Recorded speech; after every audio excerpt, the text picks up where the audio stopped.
Novo Testamento, lição de número 40.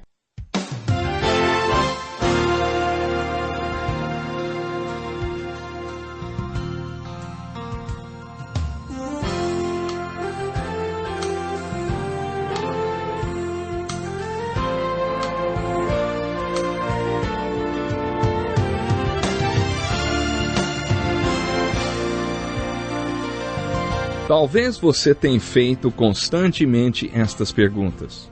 Onde posso encontrar refúgio num mundo cheio de conflitos? Ou, como e onde posso encontrar força para vencer nesse mundo que oferece tantas derrotas? Acompanhe agora com o pastor Edson Bruno mais um programa Encontro com a Palavra.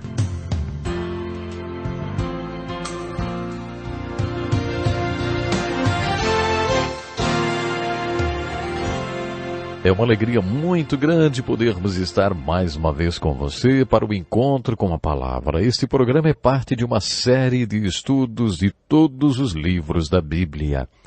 Nós já estudamos todos os livros do Velho Testamento, os 4 Evangelhos e o livro de Atos, o único livro histórico do Novo Testamento. No programa de hoje iniciaremos outra divisão do Novo Testamento, as Epístolas e as Cartas do Apóstolo Paulo.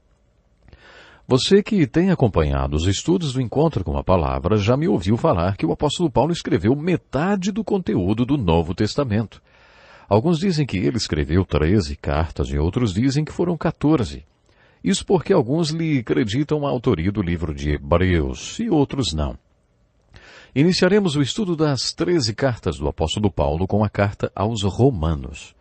Os livros da Bíblia não foram organizados pela ordem em que foram escritos. Essa não foi a primeira carta que Paulo escreveu. Estudiosos acreditam que Paulo tenha escrito essa carta aos romanos na cidade de Corinto, na sua terceira viagem missionária, depois de ter ministrado em Éfeso. Examinando o conteúdo da carta, logo percebemos que essa carta foi escrita no final do seu ministério, quando Paulo já era maduro e muito experiente. Esta carta de Paulo aos Romanos é muito preciosa e muito importante em termos teológicos. O conteúdo dessa carta não foi dirigido exclusivamente aos cristãos romanos. Diferente das cartas aos Coríntios e aos Gálatas, que abordam respectivamente os problemas de cada igreja, a carta de Paulo aos Romanos é um estatuto teológico muito importante que poderia ter sido mandado para qualquer igreja ou para qualquer cristão. Os estudiosos acreditam que Paulo tenha escrito esta carta porque Roma era a capital do mundo na época, e essa carta serviu como uma mensagem universal, vamos dizer. Estudando este tratado teológico do apóstolo Paulo, percebemos que ele está firmado sobre uma única palavra: justificado. Quando estudamos os evangelhos, vimos a parábola do publicano e do fariseu, em que Jesus contou que 2 homens foram ao templo para orar. Jesus disse que o fariseu orou para ele mesmo. Na verdade, ele não orou, ele simplesmente falou consigo mesmo em público. O fariseu não dirigiu sua oração a Deus. Ele falou para quem quisesse ouvir na sinagoga que ele era um grande homem. Ele jejuava 2 vezes por semana, dava o dízimo de tudo que possuía e que era feliz por não ser principalmente como aquele outro homem, o publicano. Ele agradeceu a Deus por não ser como aquele outro homem.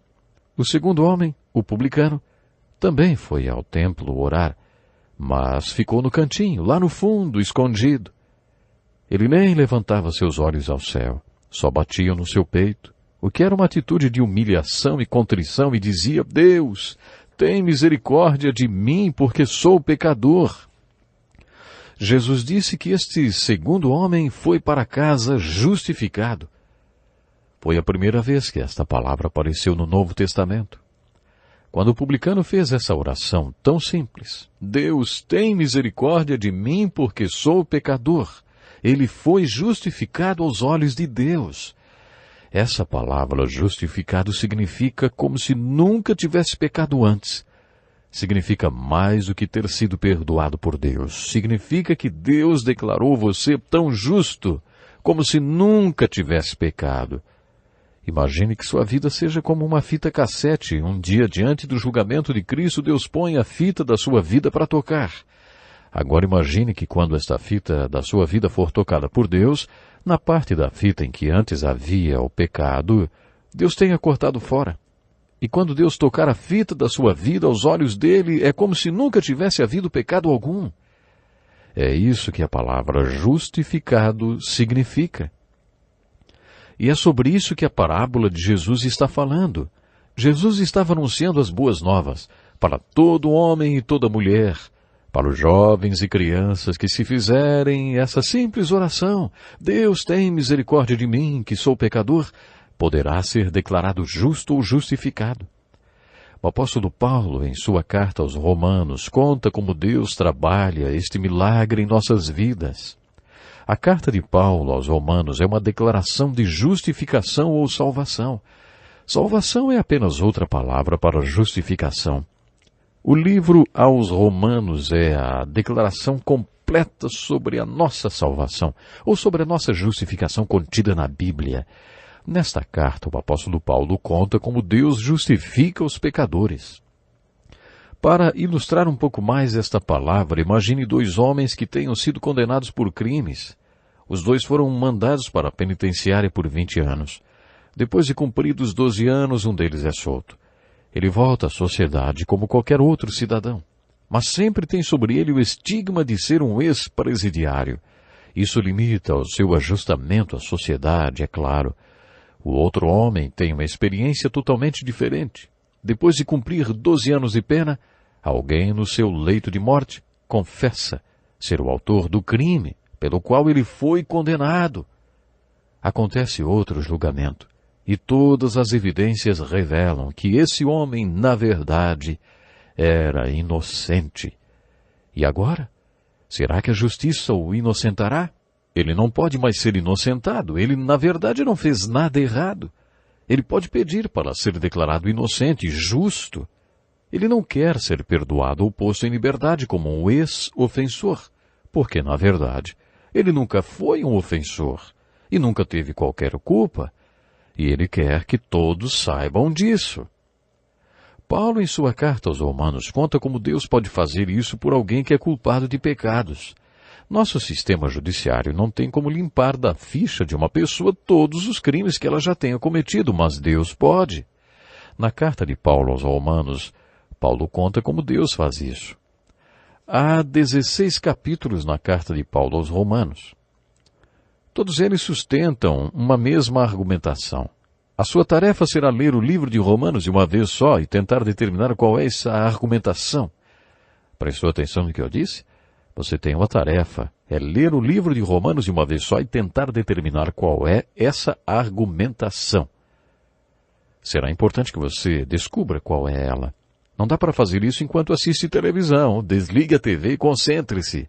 Faça isso e peça que o Espírito Santo o ajude. Com a ajuda do Espírito Santo e muita concentração, você poderá determinar qual é o argumento desse livro, Romanos. Afinal, qual é a mensagem central que ele traz? Para que possamos determinar qual é a argumentação dessa carta, vamos dividir os 16 capítulos em partes. A primeira parte compreende os 4 primeiros capítulos e fala sobre como a justificação se relaciona com o pecador. Nessa parte, o Espírito Santo, através do apóstolo Paulo, mostra claramente que todos somos pecadores. Bom, só seremos declarados justos depois de sermos declarados pecadores. A segunda parte compreende os 4 capítulos seguintes, começando pelo capítulo 5 e indo até o 8º, que relacionam a justificação com o justificado. Depois que Deus declara que somos justos, como se nunca tivéssemos pecado, como você encara a vida? Quando Deus declara que somos justos, o mundo espera que você viva de maneira justa e correta. Deus espera que você viva assim. Mas como podemos viver corretamente? Como podemos viver como pessoas justificadas? Essa é a mensagem da segunda parte da carta aos Romanos. Nesses 4 capítulos, através do Espírito Santo, Paulo trata das lutas travadas nessa tentativa de viver uma vida justa no poder do Espírito Santo. Dos capítulos 9 a 11, Paulo relaciona a justificação com todo mundo e com Israel. Estes capítulos são os 3 mais importantes da Bíblia na questão referente a esta profecia bíblica. Quando estudamos as profecias, nos perguntamos o que pode acontecer. Perguntas como: Deus tem um plano de consumação da história da humanidade? São impossíveis de ser evitadas essas perguntas. Deus tem um plano de consumação da história? Esses 3 capítulos tratam desta questão. Já estudamos os profetas e vimos que Deus realmente tem um plano. Há vários séculos os profetas têm nos falado sobre ele. Os apóstolos também falam sobre os planos de Deus para a consumação da história da humanidade nas epístolas do Novo Testamento. 3 dos mais importantes capítulos sobre este assunto são o 9, o 10 e o 11 da carta aos Romanos. Neles, Paulo fala que Israel é a chave para o que vai acontecer no mundo. Se você quiser saber o que vai acontecer no mundo, de acordo com as profecias bíblicas, mantenha seus olhos em Israel. Nestes 3 capítulos, Paulo fala que Israel é um exemplo de eleição, de que Deus escolhe pessoas para serem salvas. Se você acha que não é assim, porque isso não seria justo, responda-me o que você faz com o Velho Testamento. É basicamente sobre disso que o Velho Testamento fala. O Velho Testamento nos conta que havia muitas nações na história antiga, mas Deus escolheu apenas uma. Deus escolheu o povo de Israel para ser o seu povo, o povo escolhido, e para a salvação. Eles são uma ilustração nas Escrituras da doutrina de eleição, do fato de que Deus escolhe quem vai ser salvo.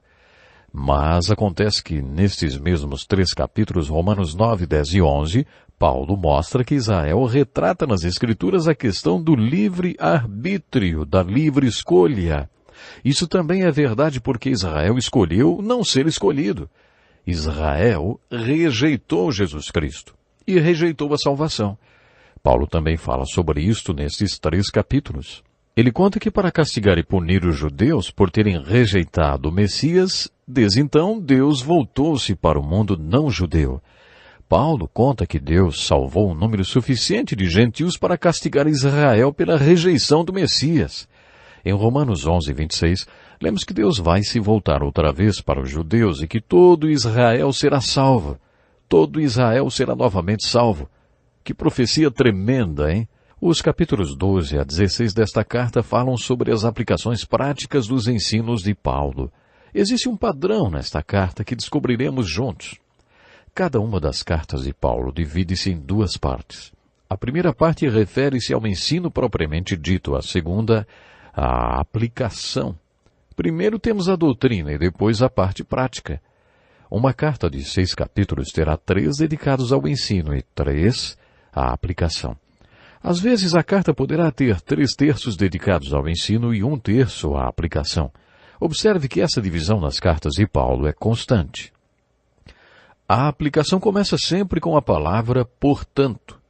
Quando você encontrar esta palavra em uma de suas cartas, pare e observe por que esta palavra está lá. Geralmente a palavra portanto introduzirá a seção prática da carta.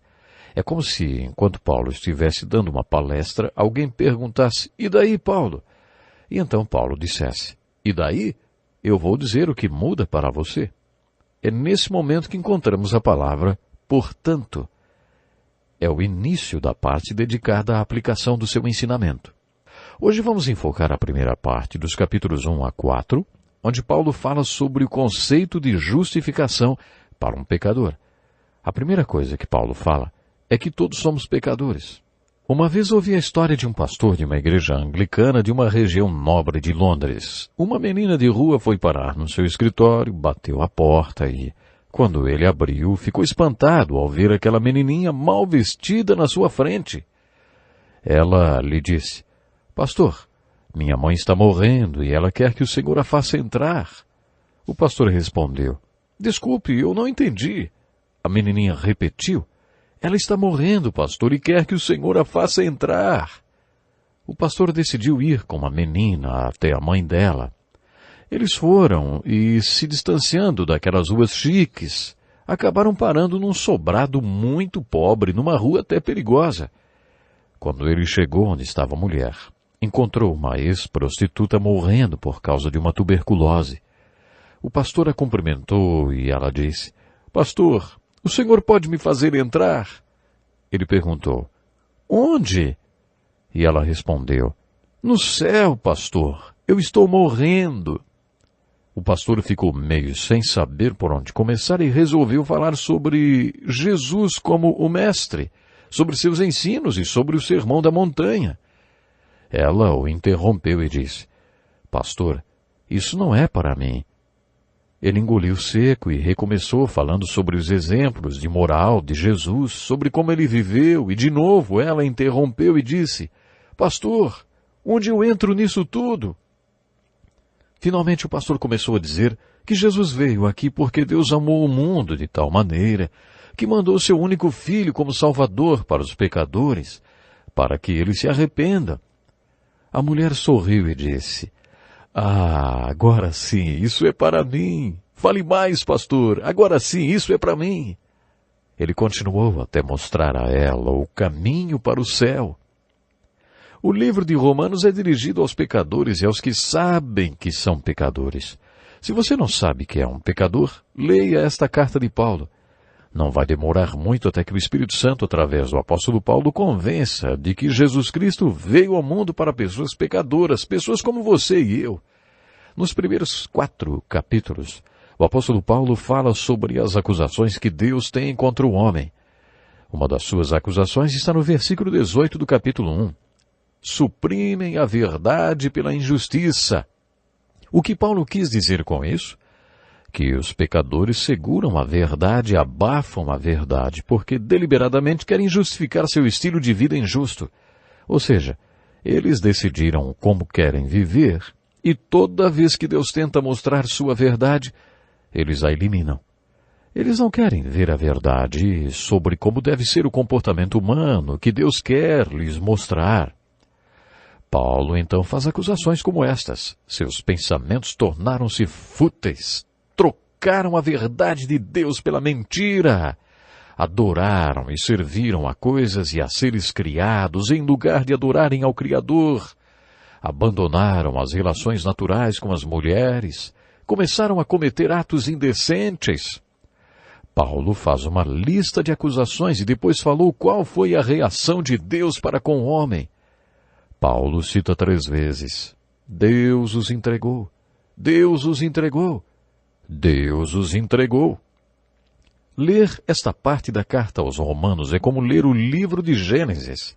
O livro de Gênesis conta como a família humana era e como foi sua queda, porque Deus quer que entendamos como nós mesmos somos e como é a família humana hoje. A mesma coisa acontece com Paulo na carta aos Romanos. Paulo colocou todos os verbos no passado, como se já tivesse tudo acontecido. Mas, na verdade, ele está falando sobre coisas que estão acontecendo para mim, para você e ao nosso redor. Basta abrir os olhos para constatar isso. Paulo falou 3 vezes: Deus os entregou, e quis dizer que Deus os entregou para que tenham aquilo que querem ter. É assim que Deus trabalha com o homem. Primeiro, Paulo faz uma lista de acusações. Depois, uma lista das respostas de Deus ao homem. O homem sempre deseja 3 coisas, e Deus fez o homem como criaturas com livre arbítrio, isto é, com direito de escolher. Deus entregou o homem às suas próprias vontades e desejos. Deus escreveu um plano de vida para você, e como se tudo estivesse no índice de um livro. Lá está a lista de conteúdos da sua vida, correspondentes aos planos de Deus para a sua vida. Mas chega um momento em que Deus entrega a caneta para nós e diz: bom, pode continuar a história do jeito que você quiser, porque a vida é sua. E você é uma criatura com livre escolha. Você terá que viver com as consequências da sua escolha, mas pode escolher à vontade. É por isso que Paulo diz: Deus os entregou. No primeiro capítulo, quando Paulo dá a má notícia de que somos pecadores, ele mostra os resultados desta livre escolha: lesbianismo e homossexualismo. Paulo usa a expressão toda sorte de injustiça. O que será isso? Você está preparado para ouvir? Vamos a elas. Inveja, homicídio, engano e malícia. Homens inimigos de Deus, insolentes, arrogantes e presunçosos. Insensatos, desleais, sem amor pela família, implacáveis. E por aí vai. Você já viu alguém perder a cabeça? Depois que Paulo citou as acusações e as respostas de Deus para o homem, ele começou a relatar os resultados disso tudo na vida do homem. Paulo fez uma lista de consequências para a família humana, resultantes do fato do homem ter escolhido o seu próprio caminho. Ele mostrou como o pecado era e como ele é. Neste primeiro capítulo, Paulo também fala sobre como Deus é. Ele está dizendo que Deus é justo e tem um padrão absoluto do que é certo. E mais, Deus não tolera a injustiça. Deus é justo e puro e exige que suas criaturas sejam também. Isso nos revela duas características do caráter e do comportamento de Deus: justiça e ira. Não gostamos muito de ver a expressão da ira de Deus. Um sermão ou uma aula sobre a ira de Deus não dá muito ibope, não. Quando estudamos os profetas, vimos um pouco do conceito da ira de Deus. Naquela ocasião, eu disse que a ira de Deus é uma atitude permanente e consistente de santidade em relação à não santidade, que pode estar destruindo o objeto do amor de Deus. Ou ainda, podemos acrescentar outra definição. A ira de Deus é a reação aniquilante da santidade absoluta de Deus em relação à não santidade. Ou ainda, a ira de Deus é a reação destruidora de um Deus amoroso contra o que estiver destruindo o que é objeto do seu amor. Você está lembrado de quando estudamos o profeta Sofonias? Eu usei essa mesma ilustração. Um homem sempre muito equilibrado e um pai amoroso. E outro homem perverso que estuprou e matou a filhinha de 7 anos daquele homem. Quando trouxeram o autor dessa crueldade para dentro da delegacia, foi necessário que todos os policiais presentes segurassem aquele pai calmo e amoroso, para evitar que ele caísse em cima do homem perverso que tinha acabado com o objeto do seu amor de pai. Tem pessoas com personalidade bem calma e gentil. Mas essas pessoas, quando veem as pessoas que amam sendo feridas ou atacadas, não controlam suas emoções. E Deus? Será que Deus é assim também? Será que Deus também é levado por suas emoções? Todos nós gostamos de pensar que Deus é amor, e Ele realmente é. A Bíblia afirma que a essência de Deus é amor. Mas será que Deus é só amor? O que Deus é capaz de fazer quando o objeto do seu amor, alguém a quem Ele ama, está sendo destruído? Será que a ira também cabe em Deus, mesmo Ele sendo o amor? O que será que Deus sente quando vê aqueles a quem ama sendo destruídos ou prejudicados? O que Deus é capaz de fazer com aqueles que estão ameaçando destruir o objeto do seu amor? É sobre isso que trata o primeiro capítulo desta carta de Paulo aos Romanos. Paulo anuncia o Evangelho e as boas novas sobre Jesus. Paulo anuncia as boas novas de que, através de Jesus Cristo, Deus pode declarar o pecador justo e inocente. E quando fala sobre isso, ele revela duas características de Deus. Paulo, primeiramente, mostra que o Evangelho revela a justiça de Deus. Deus é justo e exige justiça absoluta e retidão de suas criaturas. Deus condena a injustiça e o pecado. Por isso, Paulo mostra que o Evangelho de Jesus Cristo também revela a ira de Deus em relação à injustiça e ao pecado. No primeiro capítulo da carta aos Romanos, Paulo mostra que a família humana não é justa, nem é reta. Essa é a acusação de Deus contra o homem. De acordo com Paulo, o homem é injusto e pecador, e Deus exige santidade e retidão do homem. Ficamos por aqui hoje. Que lição importantíssima. Obrigado, pastor Edson Bruno. Prezado ouvinte, coloque em prática o que você ouviu aqui.